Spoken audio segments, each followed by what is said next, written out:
La défaite cinglante et humiliante du Real Madrid face au Paris Saint-Germain en Coupe du Monde des clubs hier a laissé un goût amer aux fans et à l'équipe. Loin d'être un simple revers, ce match semble marquer un tournant, une prise de conscience nécessaire pour le club merengue. Avant tout, faisons un petit résumé de la saison. Cette version du Real Madrid, c'est une escouade talentueuse mais inconstante. L'attaque, menée par un Mbappé incandescent 44 buts, a souvent brillé, et un Vinicius qui devient l'ombre de lui-même. L'équilibre collectif a vacillé, la défense a manqué de solidité, et le bloc équipe n'a pas toujours répondu présent dans les moments cruciaux. Résultat, un deuxième rang en Liga, une sortie prématurée en Ligue des Champions face à Arsenal après un ticket aller-retour, et un naufrage collectif 4 buts à 0 par le PSG en Coupe du Monde des clubs. Une saison marquée par des fulgurances, mais sans aboutissement.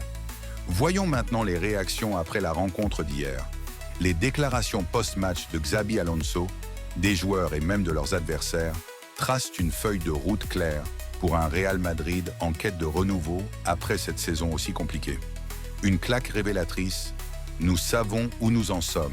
Xabi Alonso, l'entraîneur madrilène, n'a pas mâché ses mots en conférence de presse. Il y a beaucoup à analyser et à apprendre. On sait désormais où on en est, où il faut regarder et où on veut aller pour s'y préparer, a-t-il affirmé, adoptant une posture lucide. Il a souligné la supériorité du PSG, les qualifiant de vraie équipe avec un projet parfait, en contraste avec le Real Madrid qui, selon lui, ne fait que commencer. Cette comparaison est frappante. Alors que le PSG bénéficie de plus de 2 ans de travail sous Luis Enrique, le projet de Xabi Alonso n'en est qu'à ses balbutiements.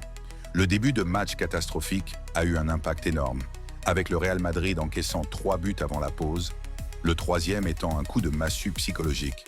La situation à la 10e minute est devenue très difficile pour nous, a concédé Alonso. Thibaut Courtois a mis en lumière les lacunes défensives. Les 2 erreurs de la défense en début de match nous ont condamnés. Elles ont changé le match. Il a également pointé du doigt le pressing asphyxiant du PSG et le manque de respect des consignes de jeu. Eder Militão a abondé dans ce sens, évoquant un manque de motivation, de concentration, d'intensité. Ces observations mettent en lumière des problèmes fondamentaux qui vont bien au-delà d'un simple jour sans. Reconstruire le collectif et renforcer l'effectif Xabi. Alonso a insisté sur la nécessité de se concentrer sur le collectif plutôt que sur les individualités. Sa décision de ne pas faire jouer Rodrigo, qualifié de décision technique, en est un exemple. Le Real Madrid doit bâtir un effectif fort, une équipe qui joue ensemble dans toutes les phases de jeu, c'est l'objectif. Le constat est clair. Le Real Madrid n'était même pas au niveau du PSG, comme l'a admis Courtois. Cette défaite, aussi douloureuse soit-elle, est perçue comme une leçon. Parfois, une claque comme celle-là fait du bien, ça permet de remettre les choses en ordre, a-t-il ajouté.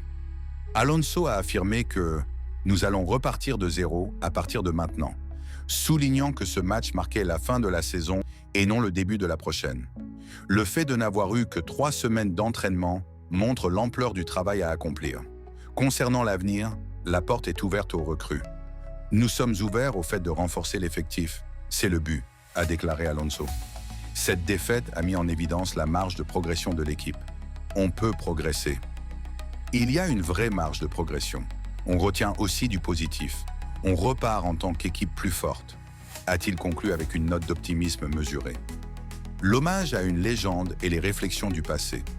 Le match a également été marqué par la dernière apparition de Luka Modric sous le maillot du Real Madrid. Xabi Alonso a tenu à rendre un vibrant hommage à cette légende. On ne se souviendra pas de Luka Modric avec le match cette soirée.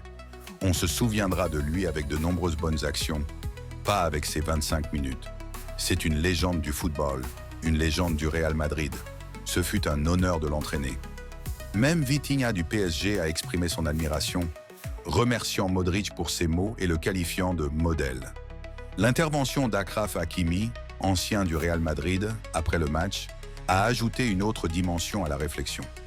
Remerciant Guti pour l'avoir aidé avec la réserve, sa réponse à la question « Pourquoi le Real Madrid a laissé un joueur comme toi partir ?» Je ne sais pas, ce n'était pas ma décision. Soulève des interrogations sur la gestion des jeunes talents au sein du club. Un chemin long mais nécessaire. La défaite contre le PSG, bien que cuisante, est un mal nécessaire.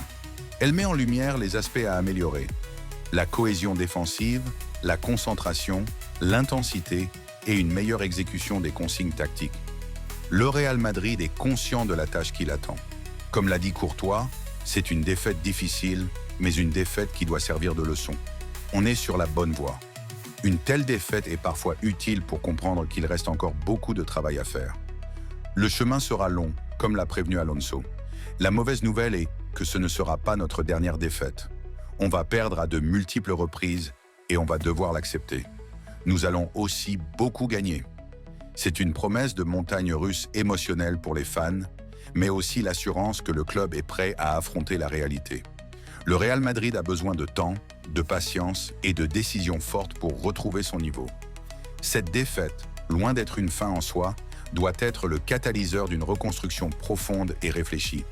Le rendez-vous est pris pour août, le début de la nouvelle saison, où un Real Madrid, on l'espère, plus fort et plus compétitif, s'efforcera de prouver que cette douloureuse défaite n'était qu'une étape vers de futures victoires. Pensez-vous que le Real Madrid est prêt à faire les changements drastiques nécessaires pour retrouver son statut de puissance dominante en Europe? J'attends vos réactions en commentaire.